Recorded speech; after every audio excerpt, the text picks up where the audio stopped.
کم سړی باندې قرباني واجب ده هغه صاحب نصاب دی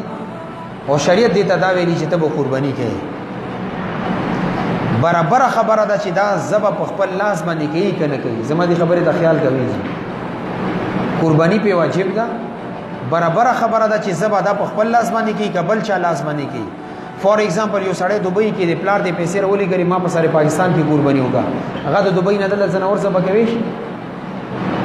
دلته به د زنوري پلار به څه بکی یا به کساب څه بکی یا به بل څوک څه بکی خو قرباني په بچی باندې واجب ده نه هر هغه سړی چې هغه باندې قرباني واجب ده حدیث کې راغلی رسول الله صلی الله علیه وسلم فرمایي اذا دخلت العشر من ذی الحجه چې کله د ذی الحجه د 10 ورځې شروع شي د ذی الحجه داخله شي اور هر هغه سړی چې هغه باندې قرباني واجب ده هغه ته مستحب او ثواب دی کې دی چې هغه د خپل نکونه نه کټ کوي وخته نه کټ کوي تر دې پورې چې څونه پورې قرباني نه وي خدا عمل مستحب دی سنت دی فرض نه دی زموږ تاسو بدن کې بعضې اندامونه داسې دي چې هغې صفایي لازمي ده هغه ویښته لرې کول ضروري دي مثال په طور باندې ترخ کې کم ویښته دي دا صفایي انسان باندې لازم ده او فرض ده خو دې کې سنت عمل دی چې دا د وایستلی شي نوچ نه خو دا ایستل ډېر ګران کار دی هر یو سړی دا تکلیف برداشت کوی نه شي نو بیا د بلیډ سره خیر دی صفایي وکړي زیر ناف بال کم زموږ ستاسو د شرمګاه سره ارګې ویښته دي د دې حدود د دې چې کله انسان دغه متیاسو تکینی نه د نوم نحکته دوه کرخې جوړې شي یوه موړه جوړه شي دویمه موړه جوړه شي د دویمې موړې نه به ویښتو صفحې شروع کړي تر د شرمګاه سره او شرمګاه سره متعلقه کم خصوصیتین دي د ټولو صفحې وکړي او بیا به اندازه ولګي چې ستا د شرمګاه کم ځای ټچ کوي هغه ټول ځای به صفا کې پتنونه کور سره هم صفا کې چې کم ځای سره ستا د شرمګاه لګي دې سره بیا وروسته شرمګاه چې کم ځای نه ته غټه تقاضا کې د دې صفایي هم لازم ده واجب ده ولې دا ګندګي د پر سبب دی هر هغه وخت چې غاستا جسم د پر د ګندګي سبب ګرځيږي یا ګندګي د پر رکاوټ جوړيږي صفایي د پر رکاوټ دي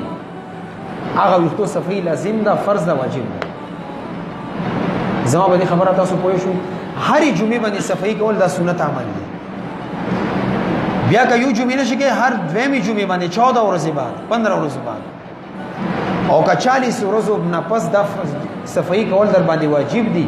که 40 ورځې بعد د صفایي نه کړي د څه ګناه کې مبتلا لکه څنګه یو سړی ګیره نشته خانه کعبه ته ولاړ دی ګناه کې مبتلا دی نو اوس یو سړی دغه باندې قرباني واجب ده خو 40 ورځې شوی صفایي نه ده کړي خو یې باندې اول صفایي وکړه در باندې واجب ده او د وخت نه کټ کول دا سنت دي کله سنت او واجب خپل کې مقابله راشي په واجب او عمل کې په سنت او بیا عمل نه کوي ته صفایي وکړه خیر ګناګار نشي نه چې کم سړی باندې قرباني واجب ده یکم ذل حجینا نن تاسو نو کو نه کړو بریتونه مو جوړ کو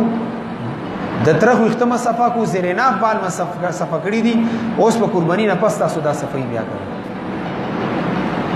دغه ګیره نشته چې ګیره نه وخره چې بیا به ګیره نه کولم دي درو الله سبحانه ګیره ساتل دا واجب دي دا د ټول انبیاء علیه السلام سنت دي اور ګیره خرول دا د يهود او نصارا سره مشابهت دي اور رسول الله صلی الله علیه وسلم فرمایي من تشبه بقوم فهو منهم چا چې څنګه چا سره مشابهت اختیار کو قیامت ورځې مغو صفونو کې رپسي دا فرنچ کرتے او دا فلانکې کرتے دا اسمان سر دی هغه چې سپیډ فرنچ کټ جوړ کی موږ به خپل سپیډ جوړ غاښ لیدلې پینټ واچي موږ شلیدلې پینټ چول غلاس کې کړي واچي مالاس کې کړي چول پته نشته ځانم سره کوتکان جوړ کړي خپل مسلک مذهب پته نه نشته ډېر افسوس خبره ده چې تا فرنچ کټ کړي د قیامت ورځې به د فرنچ ولا صفونو کې پاسې هم ګیره فرض ده واجب ده دیو جنا کم سړی ګیره خري دا فرض موږ کې ولاړ دی بیا هم ګناګار دی دا تهجد کې بیا هم ګناګار دی نور خبره د حجر اسود خلیغه وخت کې ګناګار دی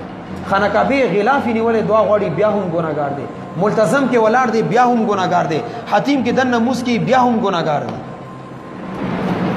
مستقل 24 غنټه میټر بس ګناه ولا توي دومره سخته ګناه شاه عبد العزيز رحم الله ته یو کس رالو ورته چې ګیره خړې کنه ګیره ولې پریخي ورته ولې وای کله ته پیدا شې ته ګیره وا معلومیږي دا چې د ګیره خلاف فطرت د لري کول پکار دی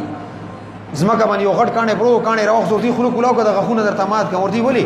کله پیدا شوی غخونه دنو بیا غخونه ولې نه مته ځان